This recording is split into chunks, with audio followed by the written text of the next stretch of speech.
Hər vaxtınız xeyir olsun dəyərli dinləyicilər, həmçinin izləyicilər. Gündəm Qarabağ verilişini dinləyirsiniz. Bizi həmçinin izləyə bilərsiniz sosial şəbəkələrdən, Facebookdan və YouTube-dan. CBC FM Azərbaycan yazmaqla studiyada mənəm, Xanlar Mehdiyev.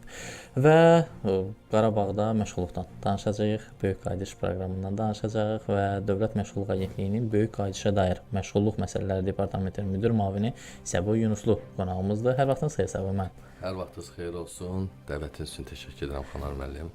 Xoşdur sizi burada görmək. Çünki niyə? Hər dəfə gələndə o qədər ürək açan informasiyalar verirsiniz ki, bu dəfə hansı informasiyalarınız var məhz Böyük Qayıdış üzrə dövlət proqramının icrası ilə bağlı?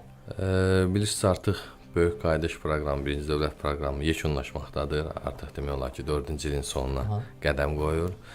Və bu proqram çərçivəsində artıq xeyli işlər görülüb. Həm quruculuq bərpa istiqamətində, həm ərazilərin minalardan təmizlənməsi, həmçinin keçmiş məcburi köçkünlərin öz dədə-baba yurtlarına geri dönməsi prosesləri, həmçində bunlarla paralel olaraq məşğulluq məsələlərinin də icrasıdır.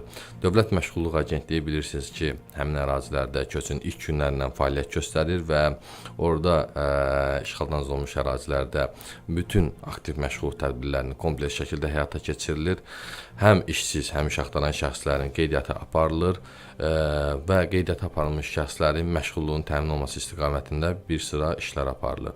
Biz aktiv məşğulluq tədbirləri dedikdə, deməli, vətəndaşların işlə təminatı, özünə məşğulluq proqramlarına cəlb olunması, peşə hazırlığı kurslarına cəlb edilməsi, bilirsiniz ki, bu günlərin yeni artıq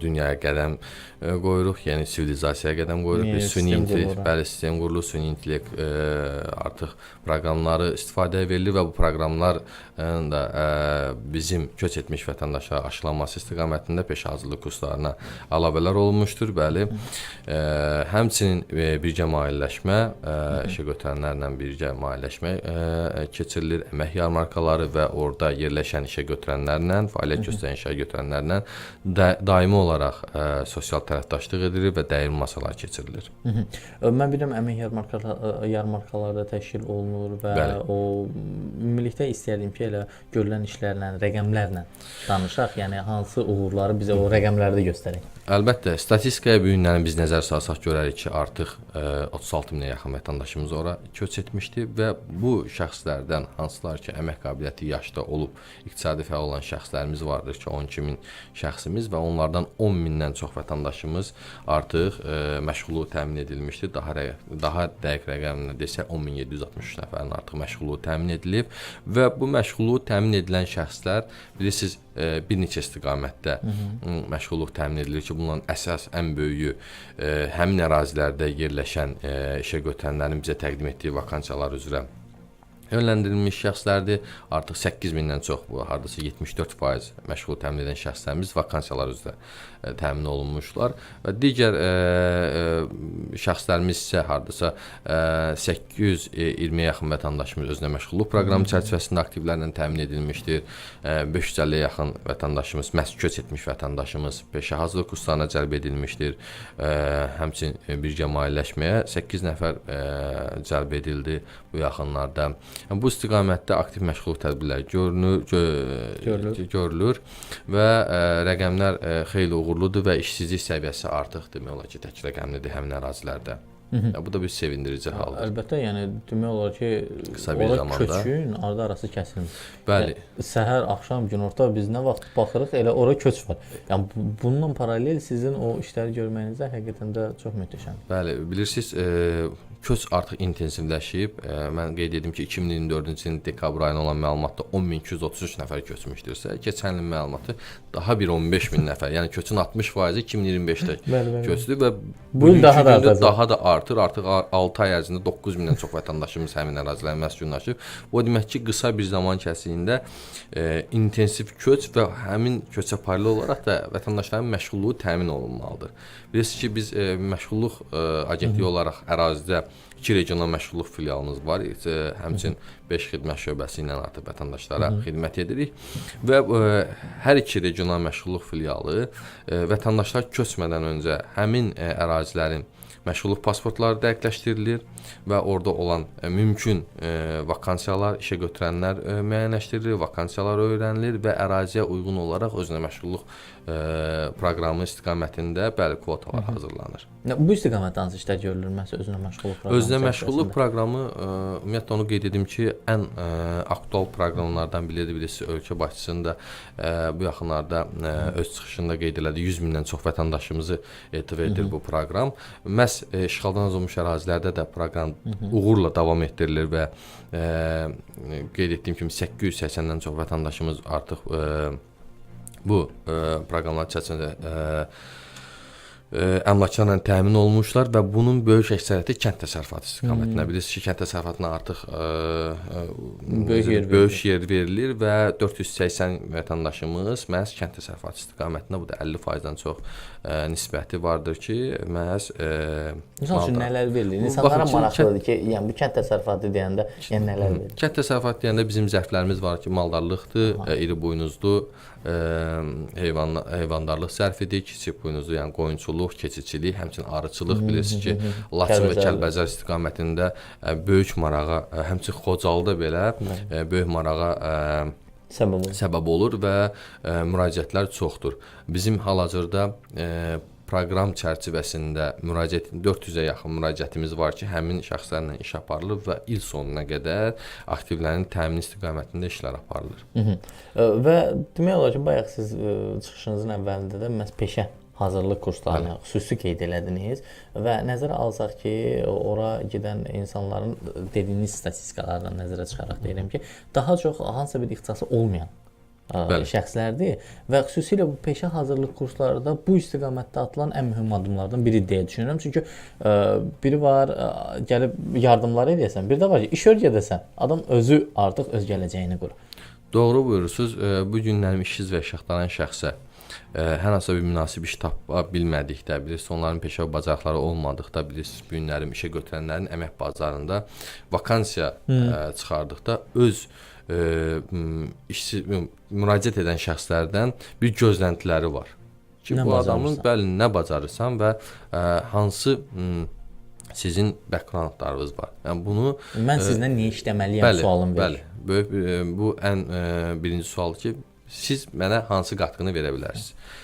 Və bu əgər bizim filiala yaxınlaşan işsiz və işıqlanan şəxsimizə bu bacarıqlar olmadıqda artıq bizim karyera məsləhətçiləri tərəfindən peşəyönümlü məsləhət xidməti verilir və onlara 175 aktual ixtisas təqdim edilir ki, və bu ixtisaslardan seçilir, vətəndaş tərəfindən seçilsin və peşə hazırlığı kursuna başlansın. Bilirsiniz, peşə hazırlığı kursları qısa müddətli kurslarda 6 aya qədər davam edir və bu kurslar tikinti, kənd təsərrüfatı, həmçinin xidmət sektorunu özündə ehtiva edir. Yəni bu istiqamətdə müraciət edə bilərlər, işsiz və müraciət çox sadədir əslində, işsiz və işıqlanan. Seçim necə həyata keçirilir? Baxın, seçim çox sadədir və vətəndaş ya istər evdən çıxmadan belə müraciət edə bilər və yaxud da ki, bizim dost mərkəzlərimizə, regional məşğulluq filiallarımıza, həmin əraziyə yerləşən xidmət şöbələrimizə müraciət edə bilər və yaxud da ki, qeyd etdiyim kimi, evdən çıxmadan bizim rəsmi saytımıza daxil olaraq Qarabağ və Şərqi Zəngəzurda peşə hazırlıq kursları var. Ora müraciət edərək öz fərdi məlumatlarını yerləşdirir və yerləşdirdikdən sonra bizim əməkdaşlar tərəfindən, məhz bizim departamentin əməkdaşları tərəfindən hər həftənin birinci günü emal olunur və vətəndaşın müraciət etdiyi, yəni hardan ki, faktiki yaşayış ünvanınızda müraciət edir, həmin xidmət şöbəsinə göndərilir ki, vətəndaşdan iş aparılsın, peşəyə cəlb olunsun. Yəni burada mən onu qeyd edim ki, 550-yə yaxın vətəndaş dedim ki, hansı köç etmiş vətəndaş artıq bu kurslardan yararlanıb, amma proqram çərçivəsində, yəni birinci dövlət proqramı başlayandan 22-26 biz nəzərə götürsək, artıq 7000-ə yaxın keçmiş məcburi köçkümüz bu peşə kurslarından yararlanıb. Məhz niyə? Biz istəyirik ki, köçdən öncə vətəndaşlara bu kursları verilsin və köçdükdən sonra artıq hansısa bir kvalifikasiya yiyələnmiş, əlində bir ixtisası olan mühasib və yaxud da insan resursları və yaxud da ki, hansısa bir bugünkü günün dərzi olsun, gözəllik salonu olsun. Bəli, dərzi. Bu ixtisaslar da orada ihtiyac var. Bəli, mən onu qeyd edim ki, artıq bilirsiniz, bu yaxınlarda Xocalıda cənab prezidentin iştirakı ilə Qarabağ Tekstil evdə fəaliyyətə başladı. Məhz orada çalışan şəxslərin böyük əksəriyyəti məhz bizim kurslardan, bəli, bizim kurslardan yararlanmış şəxslərdir və hal-hazırda 27 nəfər şəxs də bu kursda dərzi istiqamətində öz fəaliyyətini davam etdirirlər. Yəni kurslara gəlirlər, cəlb olunurlar. Və onu da qeyd edim ki, bundan əlavə Xankəndində də bilirsiniz Qarabağ biznes tekstil fabrikası açılanda orada 300-dən çox bizim xanım namizədlərimiz dərzi peşəsi üzrə kurslar verilmişdi və işə başlamışlar və hal-hazırda davam edirlər. Ümumiyyətlə mən qeyd edim ki, məhz bizim kurslara yazılıb, bizim kursları keçən şəxslərimiz, hansı ki, peşə hazırlığı kurslarına dəvət olunub və peşə hazırlığı kurslarını bitirən şəxslərin böyük əksəriyyəti, hansılar ki, kursu müvəffəqiyyətlə bitirir, onlar qısa bir zamanda işlərlə təmin olunub, bəli. Və bayaq elə ona gətirəcəydim ki, tutam ki, indi ora artıq bilirlər də əvvəlcədən, tutam ki, 3 aya, 6 aya, 1 aya mən köçəcəm.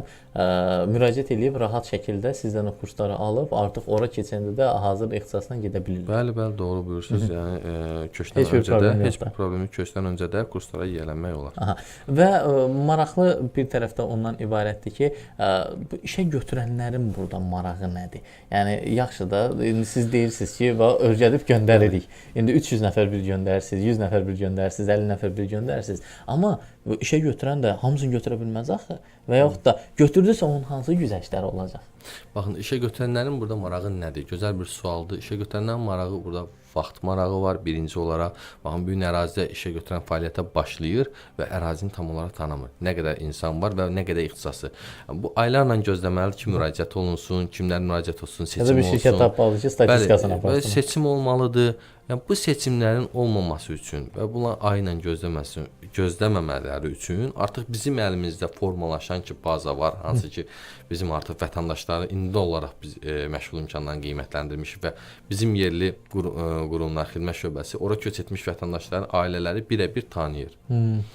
Ki, bəs onlardan da hansıların həmin ixtisaslara uyğun olduğunu ani anda, yəni qısa an müddətində əgər işə götürən bizə müraciət edirsə, biz onlara bir siyahı təqdim edirik ki, bu şəxslər sizin təqdim etdiyiniz vakansiyaya uyğun olan şəxslərdir. Və bunlar arasından həm seçim çox olur, həmçinin də bilirsiniz, bu gün işə götürənə maraqlıdır ki, məhz köç edən vətəndaşlardan olsun. Niyə? Çünki onların yer məsələsi, qalmaq məsələsi, ərzaq məsələsi, bəli, buna əlavə xərc olmaması üçün məhz sırf yerli sakinlərə daha çox üstünlük verilir həmin ərazilərdə. Yəni və maddi güzəştlərdə hansısa vergidən azad olmaq. Vergi güzəştləri bəli var orada, bilirsiniz ki, ilk olaraq başa 600 manatlıq bir ödəniş var. Həmçinin məzuniyyətdə bilirsiniz ki, əlavə məzuniyyət haqqı var. Yəni bu kimi həmçinin MDSS ödənişlərindən, məcburi dövlət sosial sığorta ödənişlərindən mərhələli olaraq yəni güzəştlərimiz var və güzəştlər tətbiq olunur. Yəni bu da təbii ki, sərf eləyir. Əlbəttə sərf eləyir. Və yeni qoşulmaq istəyən, tutam ki, getmişəm mən orada, bir ət dükanı açmışam və zəng vururam ki, mən necə qoşulum sizə? Mənə lazımdır ki, 2 dənə qəssab gəlsin bura, bir xadimə gəlsin. 3 nəfərə mən işlə təmin eləmək istəyirəm. Amma indiki vəziyyətdə alış-veriş çox deyil və mən çatdıra bilmirəm. Amma mən istəyirəm ki, mənim bu qədər əməkdaşım olsun. Yəni bu zaman, yəni bu tip müraciətlər olanda, ümumiyyətlə müraciət olanda necə eləməlidir, hara eləməlidir, nə deməlidir? Gözəl sualdır. Baxın, Dövlət Məşğulluq Agentliyinin bir üstün cəhəti odur ki, əgər fəaliyyətə başlayan, hal-hazırda işğaldan azalmış fəaliyyətə başlayan işə götürəni biz qısa bir zamanda bilirik ki, kimlər həmin ərazidə fəaliyyətə başladı. Yəni biz özümüz həmin işə götürənlə əlaqə qururuq ki, sizin planınız nədir? Qısa bir zamanda, yaxın bu 3 ay və 6 ayda gözləntiniz nədir? Və hədəfləriniz nədir? Neçə işçi planlayırsınız? Hal-hazırda neçə işçi lazımdır və gələcəkdə neçə işçi planlayırsınız? Bizim Dövlət Məşğulluq Agentliyi məhz orada qeydiyyatdan keçən, qeydiyyatdan keçən işə götürənlərlə onların yaxınlaşmasına ehtiyac qalmadan, biz özümüz bizim təhlil tərəfdaşlar deyilən bir bölməmiz var. Həmin təhlil tərəfdaşlar tərəfindən məhz işğaldan azad olunmuş ərazilərdə fəaliyyətə başlayan işə götürənlərlə birbaşa olaraq əlaqələr qurulur. Nə möhtəşəm. Heç kim yormursunuz, qapı salmırsınız. Bəli. Əvvəlki dövr tamam bitib, yəni əvvəl kimsə gedib qapı döyürdüsə, indi məmurun özü yaxınlaşır ki, yoldaş, ay vətəndaş, xoş gəlmisən. Nə lazım, nə kömək eləyim? Əlbəttə orada bir xüsusi yanaşmanı da mən onda qeyd edeyim ki, məsələn, məşğul haqqında qanunu bildirilir ki, vətəndaş, yəni işsiz və iş axtaran şəxsin elektron müraciəti əsasında ona status verilir, amma yəni bilirsiniz, vətəndaş özü yaxınlaşmalıdır məşğulluq xidmətinə, orada qeydiyyatdan keçməlidir və onun işçisi olmağı orada təsdiqlənməlidir. Ancaq işğaldan azad olunmuş ərazilərdə bir qədər fərqlidir. Məsəl üçün, vətəndaş köçdü, artıq bizim köç siyahımız var və bizim əməkdaşlar başlayır həmin o işsiz şəxslərə, hansı ki bizim məşğulluq tarixçələri artıq bəllidir, həmin işsiz şəxslərə zəng olunmalı ki, məhz xoş gəlmisiniz, siz artıq köçmüsünüz və başlayırlar əlaqələr, telefon vasitəsilə əlaqələr zəng eləyirlər və onlara yaxınlaşmaqları tövsiyə olunur ki, filan yerdəyik və yaxud da ki, deyək ki, köç məntəqəyə yeni olub və bizim orada hərəki xidmət şöbəmiz yoxdur, biz oraya ezam oluruq və qabaqcadan məlumat verilir ki, filan tarixdə, filan yerləşmədə, ünvanda biz fəaliyyət göstərəcəyik, xahiş olunur, yaxınlaşasınız, biz sizdən məşğul imkanları qiymətləndirək, fərdi məşğulluq proqramı tərtib edək və sizin üçün doğru yolun nə olduğunu və iş mənasında, məşğulluq mənasında biz köməklik göstərək. Bu bir bizim Dövlət Məşğulluq Agentliyi və Əmək Fəaliyyətinin Sosial Müdafiə Nazirliyinin xüsusi bir yanaşmasıdır. Həqiqətən çox möhtəşəmdir. Yəni uğurlar arzulayıram və demək olar ki, say azdır, amma böyük işlər görürsünüz və düşünürəm ki, bu köçlə ayaqlaşmaq çətin olsa da, amma öhdəsindən gələcəksiniz və verilişimiz demək olar yekunlaşır. Başqa əlavələriniz varsa deyək, daha sonra artıq yekunlaşır. Başqa əlavəmiz odur ki, yaxın perspektivdə bizim 2 əmək yarmarkamız olacaq, həm Ağdam şəhərində, həm Xankəndi şəhərində və istərdim ki, elə bizim verilişi izləyən bizim şəxslərimiz sanki işğaldan olunmuş ərazilərdə məskunlaşıblar. Bizim 19-unda Ağdam şəhərində və 3-ü tarixində Xankəndi şəhərində bizim böyük əmək yarmarkamız olacaqdır. Müxtəlif işə götürənlər cəlb olunacaqdır, müxtəlif vakansiyalar olacaqdır. Yəni yaxınlaşaraq qeydiyyatdan keçib bu vakansiyalara müraciət etsinlər. Rahat şəkildə də o vakansiyalara müraciət olunur və götürülür. Hansı tip şirkətlər var? Yəni hərə öz ixtisasına görə gedib orada rahat işlə müxtəlif sahələrdən olan işə götürənlər, müxtəlif vakansiyalar, yəni orada vakansiyalar, 100-dən çox vakansiyalar orada çıxır. Hər bir həm dövlət sektoru olsun, həm özəl sektor olsun, yəni həmin əmək yarmarkalarda iştirak edirlər. İştirak sadə, seçim sadə, birbaşa olaraq işə götürənlə əlaqə qurulur. Birbaşa olaraq işə götürən vətəndaşı görür, işsiz şəxsi görür və canlı müsahibədir, bəli. Oradan seçim çox bir sadə. Çox təşəkkür edirəm sənə. Mən təşəkkür edirəm. Uğur olsun. Çox sağ olun. Və Gündəm Qarabağ verilişi bununla da yekunlaşır. Siz isə biz dinləməkdə, eləcə də izləməkdə davam edin. Qarabağdan, məşğulluqdan danışdıq. Sağ olun, salamat qalın.